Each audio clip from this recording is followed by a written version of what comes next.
अमृत का कितना प्रभाव है ये उदाहरण बताया। सूत जी के साथ में शौनकादि ऋषियों ने बैठ के प्रश्न किया है। आपको एक बात जान लेनी चाहिए कि 18 पुराण जो हैं वो सूत शौनकादिकों का ही मुख्य संवाद है। सूत जी ने शौनकादि ऋषियों को बताया है। सूत जी से प्रश्न किया है शौनक ने, हे सूत महाप्राज्य सर्व सिद्धांत प्रभो आख्याने कथा सारम पुराणानां विशेषतः। हे सूत जी, हे महाप्राज्य,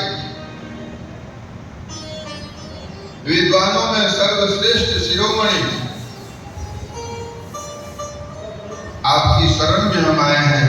आप ऐसी कथा सुनाइए जो अन्य पुराणों में विशेषता को प्राप्त करती हो, विशिष्ट कथा। और सूत जी महाराज ने उनके आग्रह को, निवेदन को स्वीकार किया। गुरु के आगे प्रणिपात होने की बात बताई गई।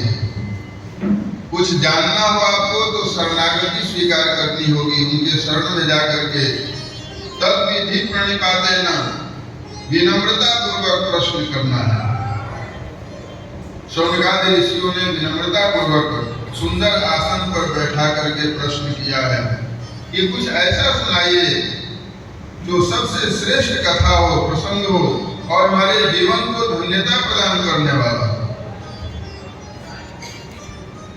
सूत जी भावुक हो गए और शौनकादि ऋषियों से कहने लगे, एकस्माद् परम किंचित्, एकस्माद् परम किंचित् पुराणात् छैवतो मुने न विद्यते मनः शुद्धे विशेषतः। एक ऐसा प्रसंग है जो सनत कुमार के माध्यम से प्राप्त हुआ और जिसका नाम शिव महापुराण है। ऐसा उपाख्यान मन की शुद्धि के लिए दूसरा कोई और है ही नहीं, हो भी नहीं सकता। कलयुग में मन बड़ा अपवित्र होगा। मन चंचल होता ही है, लेकिन कलयुग में मन बहुत मलिन हो जाएगा मनुष्य का। भगवान की आराधना में मन लगना बड़ा मुश्किल हो जाएगा। पर आप मंदिर में भी जाते हैं तो मन कहाँ लगता है? श्रावण का महीना है, मैं बार बार लोगों को ध्यान दिलाता हूँ। श्रावण में महादेव जी को बिलपत्र चढ़ाते हैं, जलधारा अर्पित करते हैं, दर्शन की भीड़ लगाते हैं और जो पहले बिलपत्र चढ़ाया है उसका हटा के अपने चढ़ाते हैं। मैंने कई लोगों को मंदिर में देखा है, अपने पहले से जो चढ़ा है बिलपत्र उसको हटा दिया, पिंडी पर से गिरा दिया और अपना लेके चढ़ाया। ये कहाँ की भक्ति है? भक्ति हो सकती है क्या है? वहां भी आपका मन शुद्ध नहीं है। हो सकता है, आप कल्पना करिए, हो सकता है कि कोई ऐसे महापुरुष आए हों जिन्होंने बिलपत्र पहले अर्पित किया हो और उनका मन आपसे ज्यादा पवित्र हो, तो आप दोष के भागी हो गए।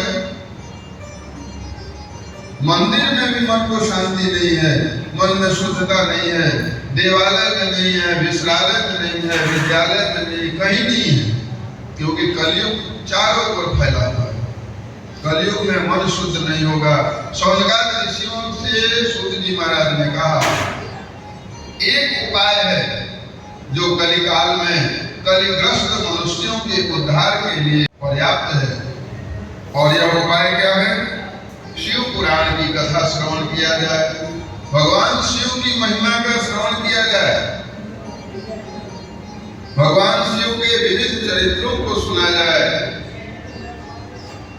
और उनके नाम स्मरण, उनके नाम का संकीर्तन किया जाए, तो निश्चित रूप से कलयुग में भी मन की शुद्धि हो सकती है।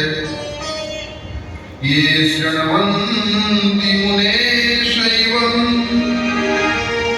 पुराणं शास्त्रसम्मतम् पुराणं शास्त्रमुत्तमम् ते मनुष्या न मन्तव्या रुद्रा एव न संशयः। एक बहुत विलक्षण बात आ गई है। आप कहीं भी इस विषय को, इन बातों को नहीं सुन पाएंगे। सूत जी ने बड़ी विचित्र बात कह दी।